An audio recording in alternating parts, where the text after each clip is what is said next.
आप सभी ने होलिका दहन की कहानी तो जरूर सुनी होगी। होलिका जो भक्त प्रहलाद को मारना चाहती थी, प्रहलाद को अपनी गोद के अंदर बिठाती है और जैसे ही आग लगती है होलिका का खुद दहन हो जाता है। मतलब कहते हैं ना कि कई बार अपनी लगाई गई आग के अंदर लोग खुद ही जल जाते हैं। सेम चीज पाकिस्तान के साथ हो रही है। मैं ऐसा क्यों कह रहा हूं, समझाता हूं आगे। जय Hind everyone, I am Prathamesh Ranjani और मैं आप सभी का इस अमेजिंग प्लेटफॉर्म के ऊपर बहुत बहुत स्वागत करता हूं। देखिए 2021 में जब अफगानिस्तान में तालिबान की सरकार बनी तो पाकिस्तान बड़ा खुश था। पाकिस्तान को लगा कि अरे 20 साल तक हमने तालिबान को सपोर्ट किया है, अब तालिबान इसका फल हमको देगा। फल कैसे देगा?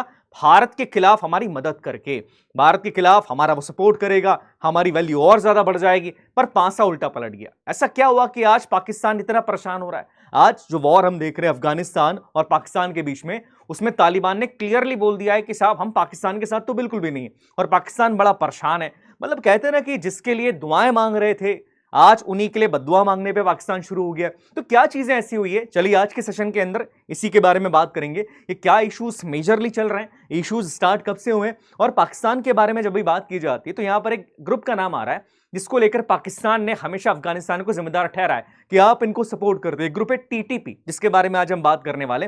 पर शुरुआत से अगर बात की जाए तो देखिए पाकिस्तान का भरोसा नहीं है, ये दुनिया की हर कंट्री जानती है और अफगानिस्तान भी ये चीज जानता है। आप देखेंगे अफगानिस्तान का जो बिहेवियर है वो भारत के साथ हमेशा अच्छा रहा है। अभी आप देखेंगे कि अफगानिस्तान के जो फॉरेन मिनिस्टर है अमीर खान मुताकी, वो भारत के अंदर ही है।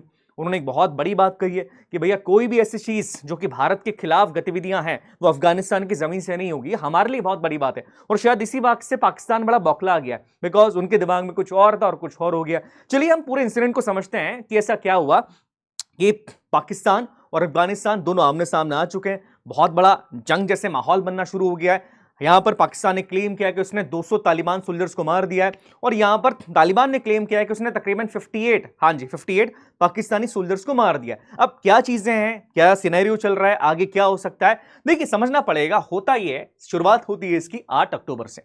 8 अक्टूबर 2005, कुछ समय पहले की बात यह है कि पाकिस्तान आर्मी के कुछ सिपाही और कुछ अधिकारी ये अपने कॉन्वॉय को लेकर जा रहे थे और पाकिस्तान का कुर्रम प्रोविंस और यहां पर एक अटैक होता है।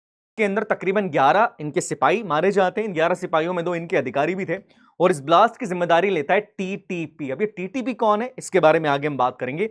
टीटीपी एक आतंकवादी ग्रुप है, जी हां।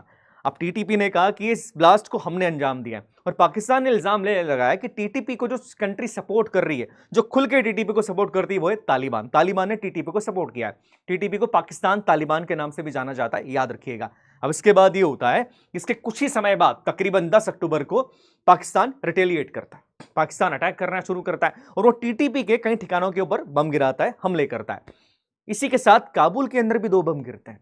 अब इस बात को लेकर अफगानिस्तान की तालिबान सरकार बौखला जाती है। उन्होंने बोला कि पाकिस्तान ने बहुत ज्यादा उल्लंघन किया है, हमारी सीमा के अंदर ये लोग आ गए हैं, बम फेंके काबुल के अंदर जाके। और इस बात को लेकर अफगानिस्तान के तालिबान की सरकार पूरी तरीके से पाकिस्तान गवर्नमेंट के खिलाफ हो जाती है और यहीं से शुरुआत होती है कैसे वॉर की, जो भी हो सकता है कि रुक जाए, हो सकता है कि आगे बढ़ जाए, बट यहां से अफगानिस्तान ने मुंह तोड़ जवाब दिया पाकिस्तान को। अब देखेंगे पाकिस्तान और अफगानिस्तान की जो बॉर्डर है ना, जिसे हम डूरन लाइन के नाम से जानते हैं, हम इसके बारे में बात करेंगे क्योंकि ये भी एक बहुत बड़ा विवाद है। 11 अक्टूबर 2025 को यहां पर 5 जगह पर 5 ठिकाने, कुनार के बारे में हम बात करें, खोस के बारे में बात करें, पक्तिया के बारे में बात करें, हेलमंड के बारे में बात करें, यहां पर अफगानिस्तान तालिबान की सेना बहुत करारा जवाब दे। पाकिस्तान की कई सारी पोस्ट को हमने अपने कब्जे के अंदर ले लिया है और ये चीज लगातार आगे बढ़ती जा रही है। अब ऐसा क्यों हो रहा है, सडनली ऐसा क्या हुआ, और ये टीटीपी क्या ग्रुप है जिसके बारे में हम बात कर रहे हैं? तो चलिए कहानी हम शुरू से समझते हैं। देखिए शुरुआत की बात की जाए तो हम अगर मैप को देखें, मैं आपको मैप दिखाना चाहूंगा और मैप के लिए आपको एक लाइन को याद रखना है, that is the Durand line. Durand रेखा के बारे में आप जानते होंगे। 1893 के अंदर इस लाइन को बनाया गया था, जब भारत हमारा आजाद नहीं था। लाइन ब्रिटिशर्स के द्वारा बनाई गई थी और ये लाइन आज डिवाइड करती है पाकिस्तान और अफगानिस्तान को। अब इस लाइन को अगर आप देखेंगे तो आप देखेंगे ये लाइन यहां से लेकर यहां तक जा रही है और ये जो इलाका आप देख रहे हैं ना ग्रीन ग्रीन, ये आपका पश्तून पॉपुलेशन। पश्तून पॉपुलेशन क्या होता है? पश्तून एक कह सकते हैं कि वहां का एक एथनिक ट्राइब है। पूरे पाकिस्तान और अफगानिस्तान को मिला के टोटल 5 करोड़ पश्तून होते हैं और ये पश्तून्स ये इस बात को नहीं मानते कि हम पाकिस्तान के अंदर रहने वाले पश्तून पाकिस्तान को सपोर्ट नहीं करते और यही बात कारण बनती है इस वॉर का। जी हां, और मैं क्लियरली आपको बता दूं, अफगानिस्तान ने आज तक इस लाइन को मान्यता नहीं दी। अफगानिस्तान कहता है कि देखो ये जो लाइन है ये तो ब्रिटिश सरकार के द्वारा बनाई गई थी, और अफगानिस्तान की तालिबान सरकार और उससे पहले भी किसी भी सरकार ने इस लाइन को मान्यता नहीं दी है। अब यहीं से एक वॉर शुरू हो जाता है, बिकॉज पाकिस्तान कहता है कि नहीं साहब ये लाइन हमारे सपोर्ट के अंदर है, और यहां पर अफगानिस्तान कहता है कि नहीं इस लाइन को हम मानते ही नहीं कि रेखा तो आपके सपोर्ट के अंदर कैसे हो सकती है। अब इसी को लिए इस बात को दबाने के लिए पाकिस्तान ने क्या करना शुरू करा है, जो पश्तून इलाके हैं, खैबर पख्तून जो प्रांत है, वहां पर पाकिस्तान के मिलिट्री ने कई तरीके से अत्याचार करना शुरू करे। अब जैसी मिलिट्री ने अत्याचार करना शुरू करे, वहां के लोगों को भगाना शुरू करा, मारना शुरू करा, कई सारे आतंकवादी संगठन धीरे धीरे बनना शुरू हो जाते हैं। इसी पश्तून इलाके के 13 संगठनों को मिला के 2007 में स्थापना की जाती तहरीक तालिबान की, जो कि एक बहुत बड़ा आतंकी संगठन है पाकिस्तान के अंदर। अब देखिए इनके मेजरली दो मकसद है। पहला, पाकिस्तान की सरकार को गिराना। रीजन बड़ा आसान है। ये कहते हैं कि पाकिस्तान इस्लामी लॉ के हिसाब से नहीं चलता है। इस्लामी लॉ मतलब शरिया कानून। जैसे अफगानिस्तान के अंदर जो तालिबान सरकार है, वो तालिबान सरकार अफगानिस्तान को शरिया के हिसाब से चलाती है, जो कि इस्लामिक लॉ है। ये कहते हैं पाकिस्तान भी इस्लामिक लॉ के हिसाब से नहीं चलता, इसलिए इसको गिरा दो। दूसरी बातें कहती है कि जो पश्तूनों का इलाका है उसमें हमारा खुद का राज होना चाहिए, मतलब उस इलाके को फ्री करवा के एक अलग देश बनवाना। ये दो मेजर डिमांड्स इनकी है। और पाकिस्तान ने जो अटैक किया है, या कह सकते हैं कि पाकिस्तान ने जितने अत्याचार इन पश्तून लोगों के ऊपर किए ना, उसको लेकर ये बहुत ज्यादा नाराज है। देखिए इसकी स्थापना जब 2007 में की गई, इसके हेड थे बैतुल्ला मसूद। अब हालांकि ये जिंदा नहीं है, इसके बाद कई सारे लीडर्स इसके बनते गए और पाकिस्तान इनसे बड़ा परेशान है। अगर मैं पिछले 6 महीने की बात करूं, तकरीबन 1000 से ज्यादा अटैक कर चुके हैं, जो अपने आप में बहुत बड़ी बात है और पाकिस्तान के लिए बहुत बड़ा सिरदर्द है। अब समस्या एक बहुत बड़ी ये है कि पाकिस्तान कहता है कि अफगानिस्तान इनको हमेशा सपोर्ट करता है। अफगानिस्तान हालांकि क्लियरली नहीं बोलेगा कि हम सपोर्ट करते हैं, हालांकि वो करते हैं। बिकॉज यहां पर आप देखेंगे कि पश्तून का जो कल्चर है, उनका जो खाना पीना है, उनकी जो भाषा है, वो अफगान के लोगों के जैसी होती है। तो बहुत डिफरेंसेस यहां पर देखने को नहीं मिलते। पर अकेला केवल ये रीजन नहीं था, इसका एक बहुत बड़ा रीजन है। देखिए 2021 के अंदर जब अफगानिस्तान के अंदर तालिबान की सरकार आई, तब पाकिस्तान बड़ा खुश था कि हमें अब सपोर्ट करने वाला एक व्यक्ति मिल गया, एक सरकार हमारे सपोर्ट के अंदर आ गई। पर 2023 के अंदर पाकिस्तान ने एक बहुत गलत कदम उठा लिया। ये कदम ये था कि 10 लाख अफगान शरणार्थियों को देश से बाहर जाने का आदेश दे दिया।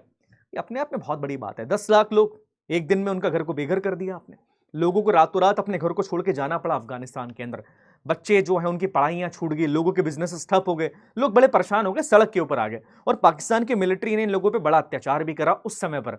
ये देखकर तालिबान की सरकार बड़ी नाराज थी। क्यों? क्योंकि तत्काल 10 लाख लोग अफगानिस्तान के अंदर आ रहे हैं, तालिबान सरकार के पास ऑलरेडी पैसे की कमी है, और यहां पर 10 लाख लोग जब आ गए तो उनकी परेशानी यहां पर और बढ़ गई। पाकिस्तान से उन्होंने बात करी, बट पाकिस्तान ने उनकी बात नहीं मानी। बोले नहीं साहब, हम तो इनको नहीं रख सकते। तो ये एक बहुत मेजर रीजन यहां पर है। अब एक सवाल यहां पर आता है कि इससे भारत को क्या फायदा? देखिए भारत को फायदा यहां पर कुछ नहीं, बट हाँ ये है कि अफगानिस्तान और भारत की दोस्ती अब और मजबूत हो चुकी है। भारत ने अभी क्या कहा है? भारत ने कहा कि हम अफगान के अंदर अपना दूतावास फिर से शुरू करने वाले, जो अपने आप में बहुत बड़ी बात है। अब सऊदी अरेबिया यहां पर कहने के लिए पाकिस्तान को सपोर्ट कर रहा है, बट रियलिटी में उसका सपोर्ट आपको देखने को नहीं मिलेगा, ना वॉर में मिलेगा, ना किसी और चीज से आपको देखने को मिलने वाला है। तो ये पूरी न्यूज थी। आई होप चीजें आपको क्लियर हुई होगी, आपको चीजें समझ में आई होगी। अब जैसी कोई और नई चीज आती है उसके बारे में आगे हम और बात करेंगे। तब तक के लिए जय हिंद, जय भारत, भारत माता की जय।